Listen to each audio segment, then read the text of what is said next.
Yegani yaratquchi Abduri Yarmuhammad Jaloliddin Planlag'uchi Sajiya Islom tadqiqot markazi Mas'ul muharrirlari Dr. Abdul Aziz Rahmatullah Abduvali Sayed Korrektor Abduvali Sayed Bat va muqovil loyihalaguvchi A. Aqxon Birinchi bob Allah yakki yeganidir.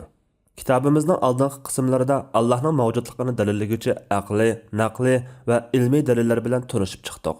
Aytganimizdek, Allohning mavjudligi masalasi islom aqidasidagi ikki shahodat kalimasining avvali bo'lgan Allohdan boshqa hech bir iloh yo'q degan so'z ichiga olgan ikki cho'ng asosning biri. Mazkur ikki asosning yana biri bo'lsa, Allohning yakki yeganaligi masalasidir. Allah haqidagi bu bilish safarida uning mavjudiyatini dalillash va uning borligining shaksiz haqiqat ekanligini to'lib yetish faqat bu safarda elingan natijalik bir qadam xolos. Biz keltirgan aqli, naqli dalillar va ilm-fan asosidagi munosabatli yo'ritmalar mohiyatda nuqul Allohning borligining dalili bo'lgan emas, balki u dalillar bizga o'z navbatida Allohning naqadar buyuk qudrat egasi ekanligini, uning moddiy olamning hech yeriga o'xshamaydigan va uningdan butunlay farqli ekanligini, uning mavjudiyatining azaliy bo'lganidek abadiy ekanligini, uning mutlaq va cheksiz bilimga, tangdarsiz hikmat va tadbirga ega ekanligini, ilohlik maqomining faqat uningga mansub va tegishli ekanligini dalillab berdi. Yig'ib aytganda, bu vaqtdagi dalillardan ilinadigan yakun uning mavjudligi bo'lib qolmay, uning mavjudligiga yandash holda va jiddiy ma'noda o'ttirg'i chiqish kerak bo'lgan yana boshqa xulosa yakunlardir. Uning barcha shay'ini yo'qdan bar qilgan yaratquchi bo'lishi nuqtasidan qaragandimi, uningdan o'zga barliq shay'ining uning qudrati va yaratishining mahsuli bo'lganligida shak yo'q.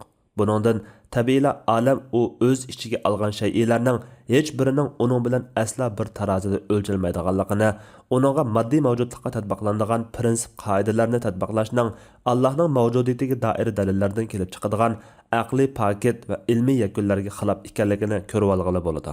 Dalillar bu nuqtadan Allohning muqarrar mavjudlik ekanligini isbotlab qolmasdan, uning mavjudligining har qanday bir nuqsoniylikdan xoli bo'lish kerakligini, haqiqiy ma'nodagi mukammallikning faqat uningga xos bo'lish kerakligini, uning eng mukammal sifatlarga ega bo'lish kerakligini o'ttirg'a chiqaradi. Ushbu haqiqat Qur'on Karimda tuvandagidek o'ttirg'a qo'yilgan. Hech shay'i Allohga o'xshash emasdir. Alloh hammani anglab turg'uchidir, hammani ko'rib turg'uchidir. Osmonlarning va zaminning ochqishlari Allohning ilkididir. Alloh xohlagan kishining rizqini keng qiladi, xohlagan kishining rizqini tar qiladi. Alloh haqiqatan hamma narsani bilib turg'uchidir.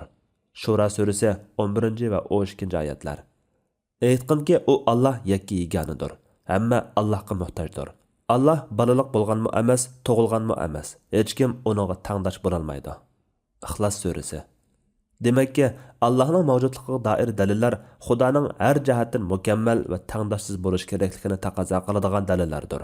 Mana bu dalillar mohiyat jihatda mutlaq qudrat, mutlaq mukammallik va tangdoshi yo'q bo'lishdan iborat Xudodan bo'lish kerak bo'lgan bu xoslikning uning mavjudligidan ayirib qarash mumkin bo'lmaydigan bir haqiqat ekanligini, uning yakki yegani bo'lishining muqarrarligini o'ttirg'a chiqaradi. Bu asosda shundoq muqarrarlashtirish kerak bo'ladi-ki, olamdan iborat bu moddiy mavjudlikdan butunlay farqli bo'lgan yaratquchining borligi haqidagi ilmiy izohatlarning hammasi uning faqat yakki yegani ekanligini muqarrarlashtirish bilan to'liqlanadi va to'g'ri izohga ega bo'lgan bo'ladi. Alayliq Allohning mavjudligi haqida keltirilgan mavjudiyat dalili, koinot dalili, maqsad g'oya dalili, fitrat dalili qatorliqlarning biri o'z navbatida faqat birla Xudoning borligini isbotlab kelgan ilmiyligi sog'lom dalillardir. Allohdan boshqa xudolik maqomida uningga tangdosh ikkinchi bir tangrining bo'lishiga kelsak, bu aqliy va ilmiy jihatdan mumkin emas bo'lib, aql faqat birla Xudoning bo'lishini qabul qiladi. Chunki aqliy jihatdan mavjudiyat olami haqida o'ylangan ilmiy jihatdan koinot olamining paydo bo'lishidan boshlab, uning navbatdagi qurilmada shakllanishigacha bo'lgan barliq bosqichlarga ko'z yuritgan chaqda moddiy olamning mavjudiyatidan boshqa uning paydo bo'lishiga mohiyatlik sababkor bo'lgan va olamdagi mavjudotning hech biriga o'xshamaydigan Xudodan iborat birli mavjudiyatning bo'lishi kerakligi muayyanlashadi. Fitrat nuqtasidan qaragandimi, insonning sog'lom tabiatining tevinish, umidlanish, iltijo va sig'inishlarda faqat bir Xudoga o'zini topshiradiganligi, inson vujudidagi tabiiy tuyg'uning faqat bir xudoga qaram bo'lishdek tabiiy holatlari bu nuqtani kuchli asosga ega qiladi. Buningdan halqib uchinchi bir mavjudlikni, ya'ni xudodan yana birining mavjud bo'lish ehtimolligini tasavvur qilishga zo'riqish bo'lsa, xudoning mavjudligi haqida ilgari surilgan barliq dalillarning xarakteriga bir xil, dalillarning yakuniga bir xil pozitsiya tutishdek paradokslik xatolikqa yo'l qo'yishdan boshqa narsa emasdir. Shunga deymizki, Allah mavjuddir va uning mavjudiyati faqat birla mavjudiyatdir. Ya'ni u yakka yegona mavjudiyatdir. Bu qismda to'xtaladigan ikkinchi cho'ng tema ana shu mavjudlikqa muqarrar bo'lgan Allohning yakka yegona ekanligi haqida bo'ladi.